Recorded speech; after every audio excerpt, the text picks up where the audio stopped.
Hello students, आज की इस वीडियो में हम श्रोडिंगर इक्वेशन या श्रोडिंगर समीकरण की बात करेंगे। आपने पिछले वीडियो में जो क्वांटम मैकेनिक्स पढ़ी थी, क्वांटम सिद्धांत पढ़ा था, उसी का मूल समीकरण क्या कहलाता है? श्रोडिंगर इक्वेशन कहलाता है। Basic equation.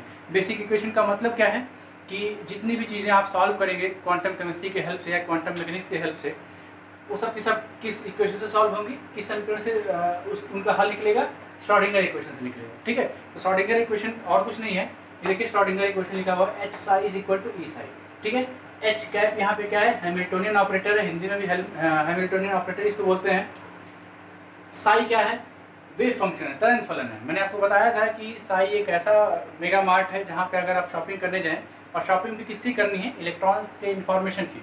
तो आप वहाँ से जब निकलेंगे उस मेगा मार्ट से, तो आपको इलेक्ट्रॉन के बारे में सभी इन्फॉर्मेशन मिल जाएगी, सभी सूचनाएं आपको जो भी चाहिए वो मिल जाएगा। ई क्या है? एनर्जी है, ऊर्जा है। अगर आप इस एच कैप को थोड़ा सा एक्सपैंड करें तो ये होता है minus h cross square upon 2m del two psi plus V. और एक्सपेंड करें तो minus h cross upon 2m del two psi by del x square plus del two psi by del y square plus del two psi by del z square plus V. ठीक है, अगर ये value जो H cap की ऊपर वाली equation वगैरह में रखते हैं तो हमको ये वैल्यू मिल जाती है। यहाँ पे जो टर्म्स इस्तेमाल हुए हैं उनका जो मीनिंग है वो हम लोग देख लेते हैं। ये जो एच क्रॉस है, ठीक है, इसको हम लोग बोलते हैं रिड्यूस्ड प्लैंक कांस्टेंट। ठीक है, reduced Planck constant. Reduced Planck constant h cross होता है एच अपॉन 2m। ये जो डेल टू लिखा है इसकी वैल्यू होती है del two upon del x square plus del two upon del y square plus del two upon del z square. अब यहाँ पे जो भी फंक्शन रहेगा आप उसको रख लेंगे। यहाँ पे वे फंक्शन साई था तो हमने साई रख लिया था। वी क्या है?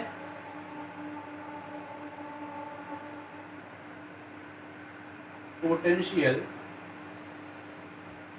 एनर्जी।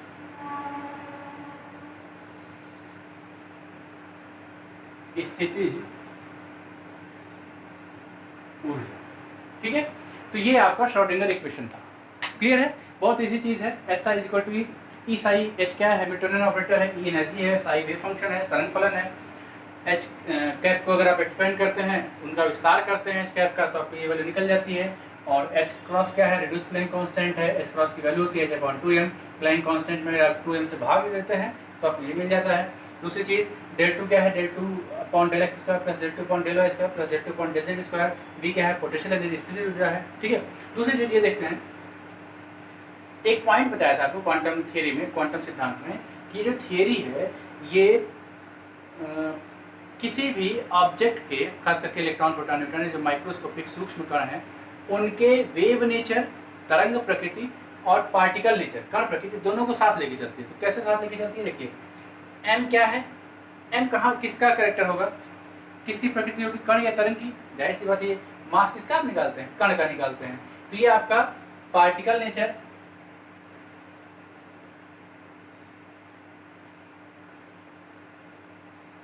कण प्रकृति। ठीक है, और ये देखिए साई जो है, हर जगह साई साई हम लोग बोल रहे हैं। साई का नाम ही आ रहा है वेव फंक्शन, तरंग फलन। ठीक है, तो ये किसका रिप्रेजेंटेशन होगा? आपका वेव का होगा। ठीक है, ये वेव या फिर हिंदी में तरंग। ठीक है, तो ये चीज क्लियर हो गई। ये जो इक्वेशन है ये पार्टिकल नेचर और वेव नेचर, कण प्रकृति और तरंग प्रकृति दोनों को एक साथ लेके चलता है। चलिए अब हम अगला टॉपिक पढ़ते हैं जिसको बड़ा इंपॉर्टेंस दिया जाता है और है भी बड़ा इंपॉर्टेंट। उसको हम लोग बोलते हैं क्वांटम नंबर्स। देख लेते हैं एक बार। तो क्वांटम नंबर को आप ऐसे समझिए कि अगर आपको किसी एटम में, किसी परमाणु में इलेक्ट्रॉन खोजना है, ठीक है, अगर आपको किसी एटम या किसी परमाणु में, जिसको हिंदी में परमाणु बोलते हैं, अगर आपको इलेक्ट्रॉन वहां खोजना है, ठीक है, तो आपको क्वांटम नंबर्स की जरूरत पड़ेगी। किसकी जरूरत पड़ेगी? क्वांटम नंबर्स, या हिंदी में बोलते हैं क्वांटम संख्या।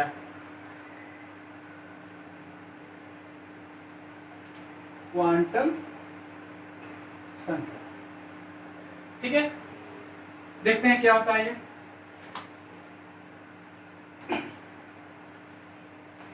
जैसे मान लीजिए आपके यहाँ अगर लेटर आता है, ठीक है, तो उस लेटर पे जो एड्रेस होता है, सबसे पहले आपने देखा होगा स्टेट लिखा होगा, ठीक है, उस लेटर पे स्टेट लिखा होता है, ठीक है।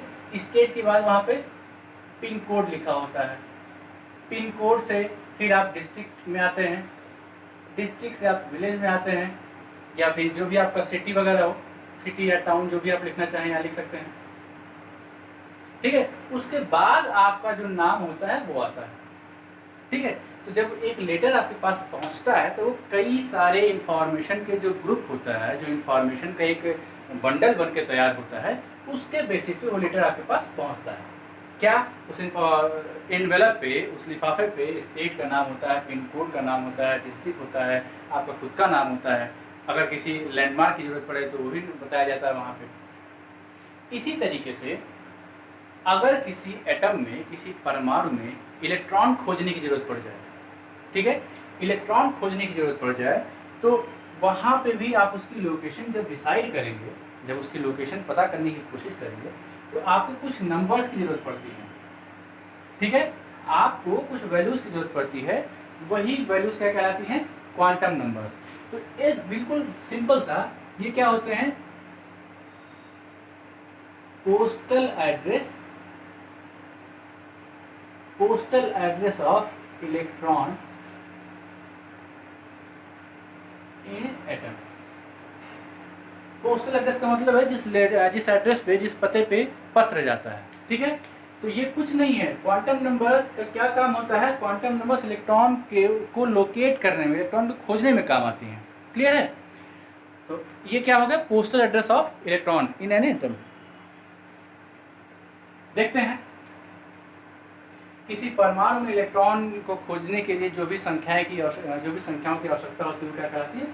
क्वांटम नंबर से क्वांटम संख्या कहलाती है। तो ये जो क्वांटम नंबर्स हैं ये 4 होते हैं। पहले हम 4 लिख लेते हैं।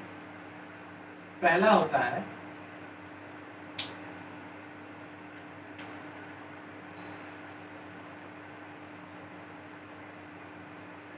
प्रिंसिपल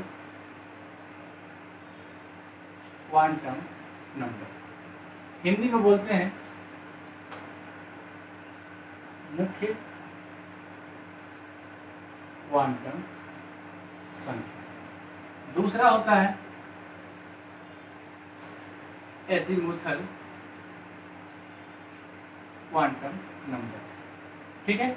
इसको और भी नाम देते हैं, जैसे ऑर्बिटल एंगुलर मोमेंटम नाम देते हैं, orbital angular momentum quantum number ही नाम देते हैं। इसको हिंदी में बोलते हैं द्विगंशी क्वांटम संख्या। Third magnetic quantum number, Hindi में बोलते हैं चुंबकीय क्वांटम संख्या।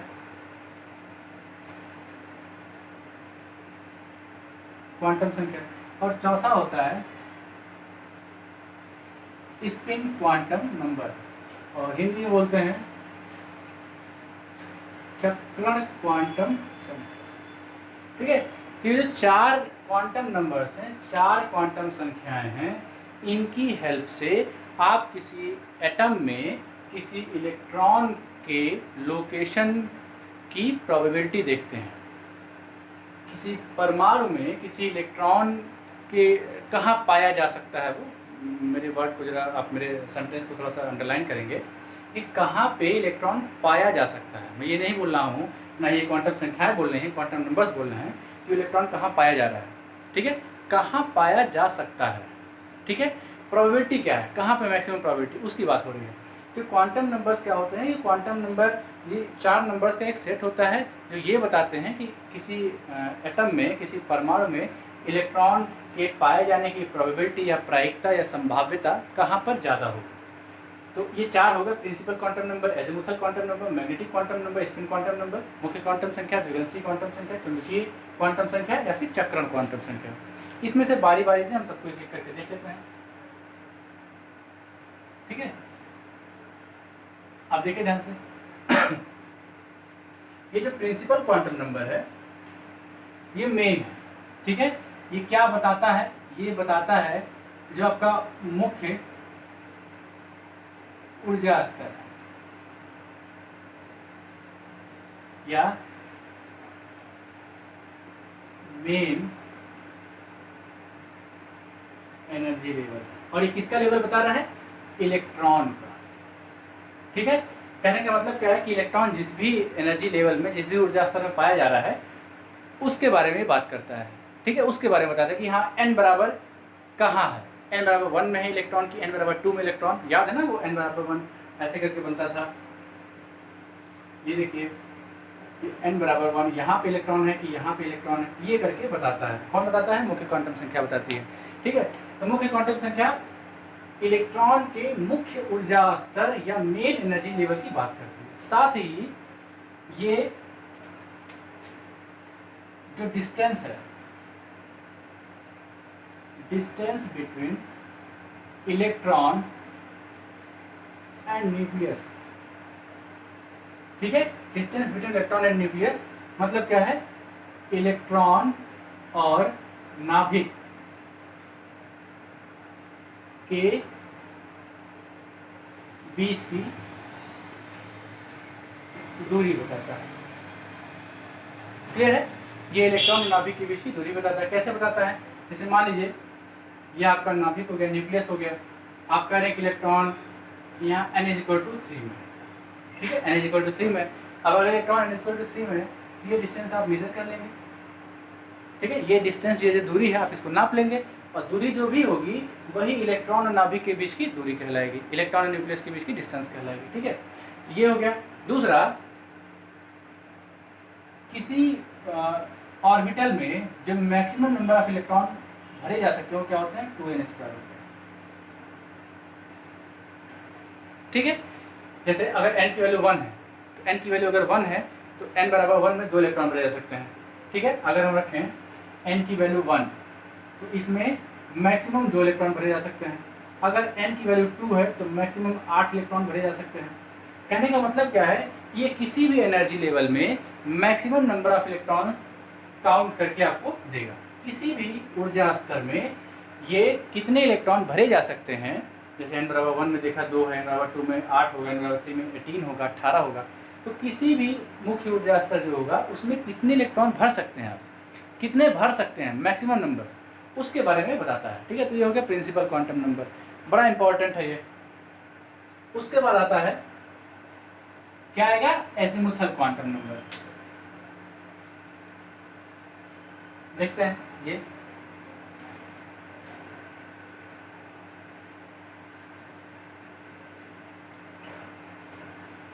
एजीमुथल क्वांटम नंबर, हिंदी में बोलते हैं इसको जीगेंसी क्वांटम, ठीक है। मुख्य क्वांटम संख्या को n से दिखाते थे, प्रिंसिपल क्वांटम नंबर को स्मॉल n से दिखाते थे, एजीमुथल क्वांटम नंबर या द्विगंशी क्वांटम संख्या को स्मॉल l से दिखाते हैं, ठीक है।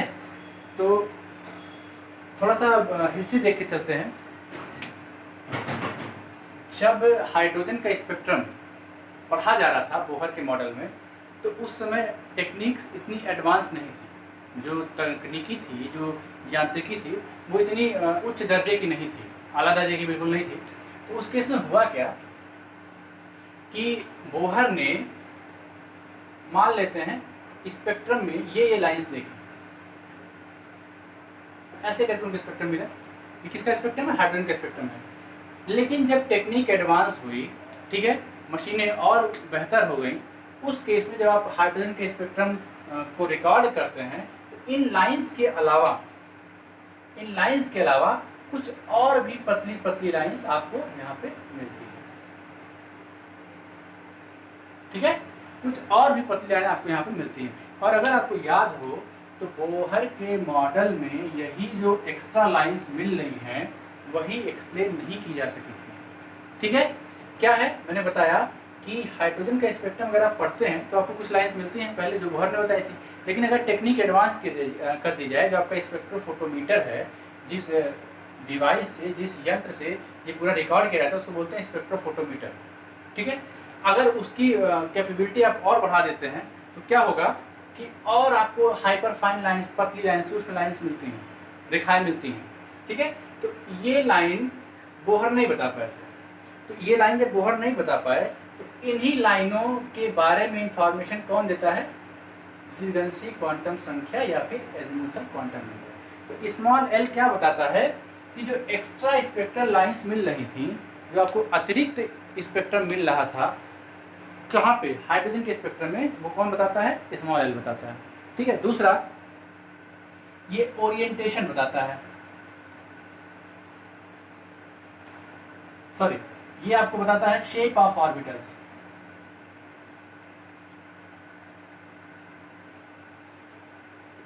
शेप ऑफ ऑर्बिटल्स मतलब कक्षकों का आकार, कैसा आकार होगा, कैसी ज्यामिति होगी। ठीक है, ये। और फिर देखते हैं इसके बाद जो अगर मान लेते हैं इस जो मुख्य क्वांटम संख्या अगर n है, ठीक है, अगर मुख्य क्वांटम संख्या प्रिंसिपल क्वांटम नंबर की वैल्यू n है तो एजीमुथल क्वांटम नंबर की वैल्यू होती है 0 to n-1। ठीक है, ध्यान देंगे, अगर प्रिंसिपल क्वांटम नंबर n है तो एजीमुथल क्वांटम नंबर की वैल्यू जो होगी या द्विगंशी क्वांटम संख्या की वैल्यू जो होगी वो 0 to n-1 होगी। इसको थोड़ा सा देखते हैं, जैसे इन केस मान लेते हैं अगर n की वैल्यू 2, अगर n की वैल्यू 2 है तो l की कौन कौन सी वैल्यूज पॉसिबल होगी? l की वैल्यू होगी 0, 1, ठीक है, 0 और 1 होगी। देखिए कहाँ से 0 to n-1, n-1 की वैल्यू क्या होगी, कितनी होगी? 1 होगी। ठीक है, इसके बाद अगर n की वैल्यू आप 4 रखते हैं तो स्मॉल l की वैल्यू कितनी हो जाएगी? 0, 1, 2, 3। देख रहे ना, क्लियर है? ठीक है, तो ये आपको small n principal quantum number, मुख्य क्वांटम संख्या, और small l azimuthal quantum number या द्विगंशी क्वांटम संख्या के बारे में रिलेशन पता चल गया। ठीक है, तो ये हो गया। दूसरी चीज, अगर स्मॉल l की वैल्यू, अगर स्मॉल l की वैल्यू 0 है, ठीक है, अगर स्मॉल l की वैल्यू 0 है इसका मतलब ये s उपकोष है। ठीक है, आप यहाँ पे उपकोष बोल दें तो ज़्यादा बेहतर होगा, उपकोष, और ये आप कर लें सबसेल। ठीक है, शेप ऑफ सबसेल एंड उपकोष का आकार। अगर L बराबर 0 है तो S उपकोष हो गया या S सबसेल। ठीक है, अगर L की वैल्यू 1 है इसका मतलब P सबसेल, 2 है तो D सबसेल, 3 है तो F सबसेल, और ऐसे आप आगे चलते चले जाएंगे। ठीक है, क्लियर है? देख रहे हैं क्या मैंने बताया एजीमुथल क्वांटम नंबर के बारे में? एजीमुथल क्वांटम नंबर जो होता है वो हाइड्रोजन के स्पेक्ट्रम में जो और एक्स्ट्रा लाइंस मिलती थी, ठीक है, उसके बारे में बताता है। इसी को बोलते हैं द्विगंशी क्वांटम संख्या। दूसरी चीज, अगर आप देखें तो जो शेप होता है सबसेल का, पहले सेल होता है, फिर सबसेल होता है, फिर ऑर्बिटल होता है। ठीक है, पहले कोश होता है, फिर उपकोष होता है, फिर कक्षक होता है। तो जो शेप ऑफ सबसेल है, ठीक है, जो उपकोषों का आकार है L, उसके बारे में बात करता है। ठीक है, जैसे S का आकार कैसा है? स्फेरिकल है, गोलीय है, P का डंबल शेप है, D का डबल डंबल शेप है। इसी तरीके से अगर प्रिंसिपल क्वांटम नंबर की वैल्यू n है तो उसके लिए L की वैल्यू कौन कौन सी पॉसिबल होगी? L बराबर होता है 0 to n-1। ठीक है, जैसे हमने कुछ एग्जांपल लेके दिया कि अगर n की वैल्यू 2 है तो L की वैल्यू 0 और 1 पॉसिबल होगी। अगर n की वैल्यू 4 है तो L की वैल्यू 0, 1, 2, 3 पॉसिबल होगी। ठीक है, इसका फायदा देखते हैं। यहाँ पे L की कितनी वैल्यू आ रही हैं? 2 आ रही हैं। ठीक है, अब अगर L की 2 वैल्यू आ रही हैं तो अगर n बराबर 2 है तो इसका मतलब क्या है कि वहाँ पे 2s और 2p सबसेल या उपकोष संभव है। और अगर n बराबर 4 है तो यहाँ पे 4s, 4p 4d और 4s जो आपके कोर्स हैं या सबसेल हैं वो संभव है। ठीक है, जितनी वैल्यूज रहेंगी एल की, जितने मान रहेंगे एल के उतने ही उपकोष संभव है। देखिए n/2 में 2 उपकोष थे तो 2s 2p हो गया। 2d नहीं आया, क्यों नहीं आया? क्योंकि एल की 2 ही वैल्यू है और 2d आने के लिए एल की 2 वाली वैल्यू हुई जो l/2 होना चाहिए था। l/2 होता तभी आपका डी कक्षक डी सबसेल आता या डी उपकोष आता। तो क्लियर है कि 2d क्यों नहीं होता? 2d इस वजह से नहीं होता कि एल की वैल्यू 2 नहीं होती है, एल की मैक्सिमम वैल्यू वहाँ पे 1 ही होती है, 0 और 1 होती है। ठीक है, ये हो गया। इसके बाद देखते हैं magnetic quantum number.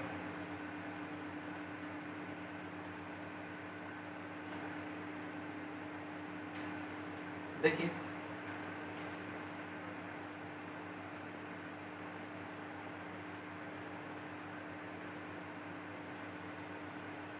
Magnetic quantum number या चुंबकीय क्वांटम संख्या। ठीक है, ये चुंबकीय क्वांटम संख्या है। जैसे आप याद करें n प्रिंसिपल क्वांटम नंबर आपको बताया शेल के बारे में, कोश के बारे में बताया। एजीमुथल क्वांटम नंबर या अर्जुगेंसी क्वांटम संख्या आपको बताया सबशेल के बारे में, वो कोश के बारे में बताया। ठीक है, तो जो मैग्नेटिक क्वांटम नंबर है, चुंबकीय क्वांटम संख्या है, वो आपको बताता है ऑर्बिटल के बारे में। किसके बारे में? कक्षक के बारे में। ठीक है, बेसिकली ये ओरिएंटेशन बताता है, ओरिएंटेशन ऑफ इलेक्ट्रॉन्स। ठीक है, मतलब इलेक्ट्रॉन कैसे 3 डायमेंशनल स्पेस में, कैसे त्रिविम में हैं। ठीक है, इलेक्ट्रॉन की त्रिविम स्थिति, और अगर इलेक्ट्रॉन की त्रिविम स्थिति बता रहा है, 3 डायमेंशनल पोजीशन बता रहा है इलेक्ट्रॉन की, तो इसका मतलब है ये बताता है शेप ऑफ ऑर्बिटल्स, कक्षकों का आकार बताता है। ये इसका कक्षक का आकार बताता है। क्लियर है? एक बार फिर से रिपीट करते हैं। मैग्नेटिक क्वांटम नंबर या चुंबकीय क्वांटम संख्या ऑर्बिटल के बारे में बात करती है, कक्षक के बारे में बात करती है। ठीक है, बेसिकली ये ओरिएंटेशन ऑफ इलेक्ट्रॉन बताता है। ठीक है, इलेक्ट्रॉन्स कैसे सिचुएटेड हैं, ठीक है, कहाँ उनकी प्रोबेबिलिटी मैक्सिमम है। क्लियर है? तो ये और कुछ नहीं, हिंदी में अगर बात करें तो इलेक्ट्रॉन की त्रिविम स्थिति, 3 डायमेंशनल जो सिचुएशन इलेक्ट्रॉन की वो बताता है। इसके बाद अगर ये ऐसे बता रहा है, इलेक्ट्रॉन की त्रिविम स्थिति बता रहा है, तो अगर आप याद करें ऑर्बिटल की डिफिनेशन, ऑर्बिटल या कक्षक की परिभाषा, कि जहाँ पर इलेक्ट्रॉन के पाए जाने की प्रोबेबिलिटी मैक्सिमम होती है, प्रायिकता सबसे ज़्यादा होती है, वही क्या कहलाता है? ऑर्बिटल कहलाता है, कक्षक कहलाता है। तो ये बेसिकली शेप ऑफ ऑर्बिटल्स, कक्षकों का आकार बताता है। ठीक है, ये हो गया। अब देखते हैं अगर एजीमुथल क्वांटम नंबर की वैल्यू L है, ठीक है, अगर एजीमुथल क्वांटम नंबर की वैल्यू L है तो m की जो वैल्यूज होंगी, अच्छा इसको ऐसे दिखाते हैं ml, ठीक है, इस m और स्मॉल l, तो ml की जो वैल्यूज पॉसिबल होगी -L2 प्लस है। ठीक है, -L2 प्लस है। फॉर एग्जाम्पल अगर L की वैल्यू 1 है तो ml की वैल्यू 3 वैल्यूज होंगी। कैसे? -1, 0, +1। अगर L की वैल्यू 0 है तो ml की वैल्यू कितनी हो जाएगी? 1 हो जाएगी, सॉरी 0 हो जाएगी। ठीक है, ध्यान देंगे। और अगर L की वैल्यू 2 है तो ml की वैल्यू कितनी हो रही है? -2, -1, 0, 1, 2। अगर आप नोटिस करते हैं L बराबर 0 किसके लिए था? S के लिए था। ठीक है, आपने भी पीछे लिखा हुआ था, मैंने ये लिखा हुआ था, ध्यान से देखें। अगर L बराबर 0 है तो ये S है, 1 है तो P है, 2 है तो D है, 3 है तो F। ये मैंने आपको अभी पीछे लिखा हुआ था। तो अब देखें अगर ध्यान से, अगर L बराबर 0 है तो S हो गया। इसके लिए ml की कितनी वैल्यूज आ रही हैं? ठीक है, ये ml की जो वैल्यू है ये 1 वैल्यू है, एक मान संभव है। तो आपने देखा होगा कि S में सिर्फ एक ही ब्लॉक बनता है, एक ही डब्बा बनता है। ठीक है, इसी तरीके से अगर L की वैल्यू 1 है तो इसका मतलब क्या है? ये P है। ये क्या हो गया? P हो गया। ये था S और ये क्या हो गया? P हो गया। अब P में आप जानते हैं Px, Py, Pz होता है। कैसे होता है? अगर ये P है, L की वैल्यू 1 है, तो ml की कितनी वैल्यूज पॉसिबल हो रही है? 3 वैल्यूज। और अगर 3 वैल्यूज पॉसिबल हो रही हैं तो फिर आता है 3 ब्लॉक, Px, Py, Pz। देख रहे हैं ना, आज आपको पता चल रहा है कि Px, Py, Pz 3 क्यों होता है। तीसरा, अगर L बराबर 2 है तो D देखिए, ये आपका क्या है, D ऑर्बिटल है। अब D ऑर्बिटल में अगर आप ध्यान से देखें तो 5 होते हैं, आपको पता है।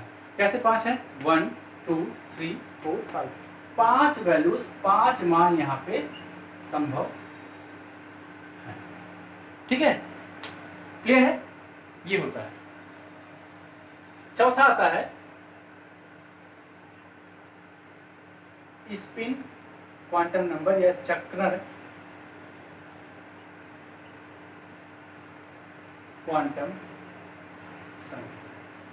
ठीक है, तो इलेक्ट्रॉन या तो ऐसे हो सकता है, किसी कक्षक में इलेक्ट्रॉन यहीं पाए जाते हैं भाई। ठीक है, इलेक्ट्रॉन यहाँ पाया जाता है, ये पाए जाने की संभावना उनकी मैक्सिमम यहीं पे है। इलेक्ट्रॉन है तो ऐसे हो सकते हैं, अगर ऐसे है अपवर्ड डायरेक्शन, ऊपर की दिशा में है तो इसकी स्पिन लेते हैं +½ और इलेक्ट्रॉन अगर नीचे है तो इसकी स्पिन लेते हैं -½ ठीक है, जब तक कहा ना जाए क्वेश्चन में, जब तक खुद से ना बोला जाए तब तक स्पिन कैसे लेंगे, +½ लेंगे। ठीक है, जैसे अगर हम बनाए यहाँ पे, ये देखिए S कक्षक है, इसकी स्पिन कितनी है, +½ और इसकी कितनी है, -½ ठीक है, एक इलस्ट्रेशन देख लेते हैं कैसे कैसे सारे क्वांटम नंबर्स रिलेटेड होते हैं, कैसे कैसे सभी क्वांटम संख्याएं एक दूसरे से जुड़ी हुई होती हैं। देखते हैं,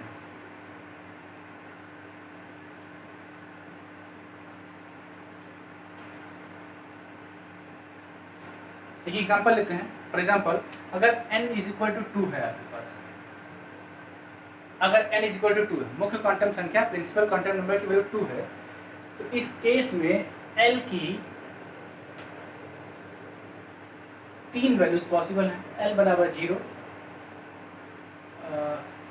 L बराबर 3 लेते हैं, और L बराबर 1 और L बराबर 2।